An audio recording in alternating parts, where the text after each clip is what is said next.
एक घने जंगल के दरमियान एक अजीब दरख्त था।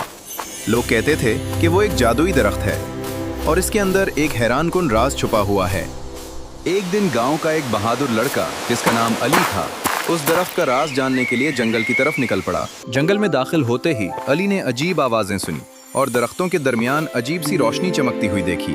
अचानक अली के सामने एक बहुत बड़ा दरख्त जाहिर हुआ जिसके पत्ते सुनहरी रोशनी से चमक रहे थे। जैसे ही अली दरख्त के करीब गया, दरख्त ने आहिस्ता से कहा, डरो मत, मैं एक जादुई दरख्त हूँ। दरख्त ने बताया कि वो एक ख्वाहिश पूरी करने वाला दरख्त है, लेकिन सिर्फ नेक दिल लोगों की ख्वाहिश पूरी करता है। अली ने अपने लिए कुछ नहीं मांगा, उसने गांव के लोगों की खुशी के लिए दुआ मांगी। अचानक दरख्त से सुनहरी रोशनी निकलने लगी और पूरा जंगल जादुई चमक से भर गया। अगले दिन गांव में खुशहाली आ गई और सब लोग हैरान थे कि ये मौजज़ा कैसे हुआ। अली को समझ आ गया कि असल जादू नेकी और दूसरों की मदद में होता है, और इस तरह जादुई दरख्त का राज हमेशा के लिए एक खूबसूरत कहानी बन गया।